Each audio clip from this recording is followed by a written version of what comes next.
राम राम किसान भाइयों। आज हम बात करने वाले हैं आलू की फसल के उस सबसे ज़रूरी समय की, मतलब 60 से 70 दिन वाली अवस्था की। देखिए, यही वो नाजुक पड़ाव है जहां आपकी पूरी मेहनत का फल तय होता है। कभी कभी ऐसा होता है ना कि पौधा तो ऊपर से देखने में 3-4 फीट का हो जाता है, हरा भरा एकदम बढ़िया। लेकिन जब खुदाई करते हैं तो आलू निकलता है मटर के दाने जितना। सोचकर ही लगता है कि सारी मेहनत पानी में चली गई।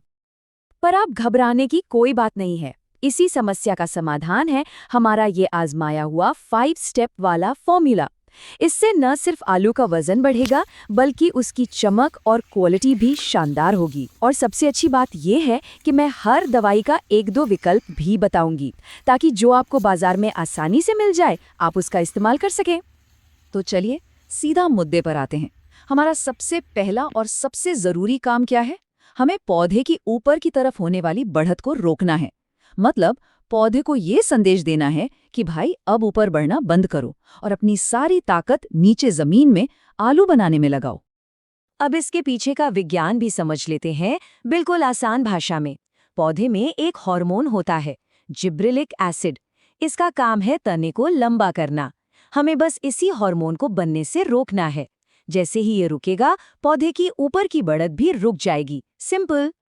तो सवाल ये है कि इस बढ़त को रोके कैसे? इसके लिए बाजार में कुछ बहुत बढ़िया प्लांट ग्रोथ रेगुलेटर यानी पीजीआर आते हैं।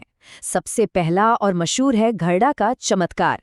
इसमें जो मेपिक्वाट क्लोराइड 5% है, वही असली काम करता है। अगर ये ना मिले तो कोई टेंशन नहीं, आप BASF का लिहोसिन ले सकते हैं या सुमिटोमो का टाबोली। ये सब एक जैसा ही काम करते हैं। अब बारी है उस रोकी हुई सारी एनर्जी को नीचे भेजने की। हमें चाहिए 52% फॉस्फोरस, जो जड़ों और कंदों को मजबूत करे, और 34% पोटैश, जो आलू का आकार, वजन और उसमें स्टार्च की मात्रा बढ़ाए। हम तीसरे स्टेप पर आ गए हैं। हमने आलू का साइज बढ़ाने का इंतजाम कर दिया। अब हम उसकी क्वालिटी और चमक पर काम करेंगे। इस काम में हमारा हीरो है बोरॉन। बोरॉन को आप एक ट्रांसपोर्टर या डिलीवरी बॉय समझ लीजिए। जो खाना NPK ने पत्तियों में बनाया है, बोरॉन उसे वहां से उठाकर सीधा आलू तक पहुंचाता है। यही वजह है कि इसके इस्तेमाल से आलू फटता नहीं है और न ही अंदर से खोखला होता है। तो देखिए, हमने आलू का आकार, वजन और चमक तीनों पर काम कर लिया। अब हम अपनी फसल के लिए एक मजबूत सुरक्षा कवच तैयार करेंगे।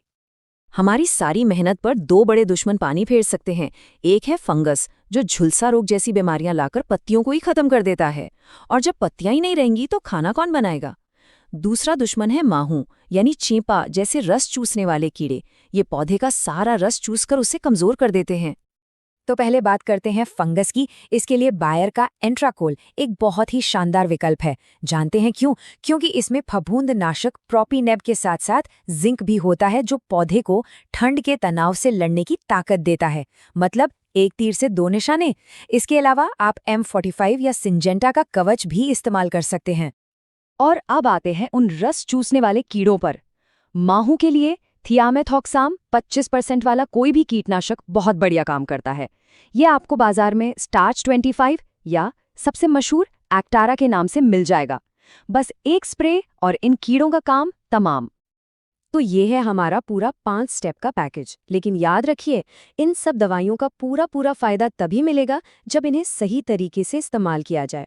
तो चलिए, मैं आपको 3 सबसे जरूरी सावधानियां बता देती हूँ। इन्हें गांठ बांध लीजिए। नियम नंबर 1, सभी दवाइयों को अलग अलग बाल्टी में पानी में घोलें, फिर उन्हें स्प्रे वाली टंकी में डालें। कभी भी सूखी दवाइयों को एक साथ न मिलाएं। नियम नंबर 2, छिड़काव करने से पहले ये पक्का कर लें कि खेत में अच्छी नमी हो। सूखी जमीन पर स्प्रे करने का कोई फायदा नहीं। और तीसरा और आखिरी नियम, पानी की कंजूसी बिल्कुल न करें। 1 एकड़ में कम से कम 150 से 200 लीटर पानी का इस्तेमाल जरूर करें, ताकि दवा हर पत्ते तक पहुंचे। तो किसान भाइयों, उम्मीद है कि इस 5 स्टेप फॉर्मूले से आपकी आलू की पैदावार बम्पर होगी। जय जवान, जय किसान।